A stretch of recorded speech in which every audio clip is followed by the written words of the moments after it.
Well, Senator Ron Johnson from the great state of Wisconsin joins us now. Senator, good to see you.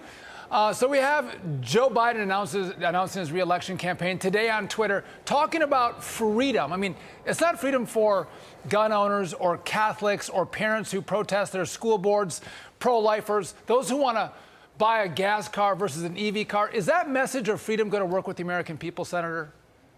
I sure hope that he can't bamboozle them. But you're right. I mean, what job? The final destruction of America? Because that's exactly what he's done. I've said this before. If you set out to develop a plan to destroy this country, you couldn't come up with a better one than what the Biden administration has implemented. Open borders, the flood of illegal immigrants, the sex trafficking, the human trafficking, the flood of deadly drugs, 40-year high inflation, a war on fossil fuel, record gas prices, high energy prices, rising crime in our cities, the embarrassing and dangerous surrender to Afghanistan that emboldened people like Putin. I mean, should I go on? I mean, this administration has been a disaster. I can't imagine anybody wanting it to continue.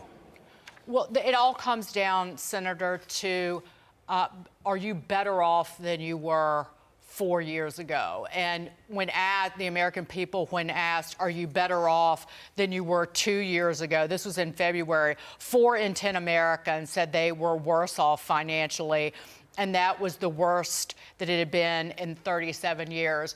All expectations right now point to a recession, so expect that number to go even higher. So it's not just going to be, no, I'm not better off. It's going to be, hell no, or get away from me. People will be chasing pollsters away or hanging up on them. That's how bad it's going to be. We already see manufacturing headed toward a recession. Loss of manufacturing jobs last month.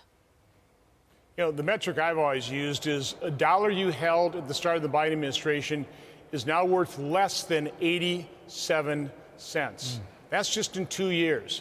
You know, prior to the COVID recession, the federal government spent in total $4.4 trillion. Now, we went on a spending spree during COVID, but we should be returning the baseline. But not Joe Biden. He wants to spend $6.8 trillion next fiscal year. We're at $32 trillion in debt. He wants to take that to $50 trillion with the Social Security Trust Fund running out in the early 2030s, the Medicare Trust Fund running out in the next couple of years.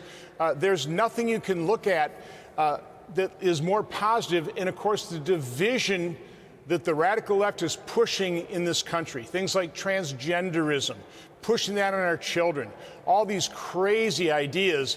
But again, dividing Americans along every demographic line you can have. Everything he's done is weaken this country. You talk about dividing America, Senator. You come from one of those key swing states in a presidential election. You won last November. Joe Biden is going to try to not run on his record. He's going to try to run on extreme MAGAs, and you don't want Donald Trump. You don't want the Ron Johnsons of the world. You need to go with just good old me, Joe. Is that going to work in a state like Wisconsin? Are the voters going to actually, like you mentioned, be bamboozled by this message from Joe Biden? Be afraid of Donald Trump. Be afraid of Ron Johnson. Does that work in a campaign? Let's hope not. And look at how insulting that is to half of America. Yeah. You know, the people I know that have supported Donald Trump love this country. They understand what a rare and precious thing it is. They understand how precious freedom is. By the way, vaccine mandates is not freedom. So, I mean, let's hope he doesn't have even a whisper of a chance. You know, I think the candidacy of Bobby Kennedy might surprise an awful lot of people as well. Yeah. Right. That was the one thing I wrote down when I heard freedom mandating COVID vaccines and trying to take people's jobs away from them or attacking the First Amendment straight out of the White House. But part of even that video, Senator, might be a ploy. When he tells divisive lies about Republicans while saying Republicans divide and lie, he talks about banning books, which is in essence, this is a state issue. He's clearly going after, he says MAGA Republicans, but he's clearly going after Ron DeSantis. But these are, say, elementary school library books trying to teach small kids about lubricants and how to have non-painful sex. This is This a real book. Hustler in the Right. kids' This library. is a real book. And then they talk about banning books and telling people who they can love, which no Republican's doing. But again, this is a ploy to get in the presidential race talking about local issues, which might not work. Well, first of all, it's a classic left tactic. Falsely accuse your opponent of doing exactly what you're doing. You know, as Governor Sanders said in her response to the State of the Union address, it's literally crazy, and that's what the left represents, crazy versus normal. You know, there are a lot of normal people in Wisconsin, a lot of folks with good common sense, again, that love this country. And again, Joe Biden's divisiveness, I don't think it's going to play very well in 2024. I don't think so either. But let's move on to another issue. We can't forget the Hunter Biden investigations are hanging over Joe's reelection bid. Now, Anthony Blinken's role in downplaying the laptop story is raising more questions. I know you've been at the forefront of this, Senator.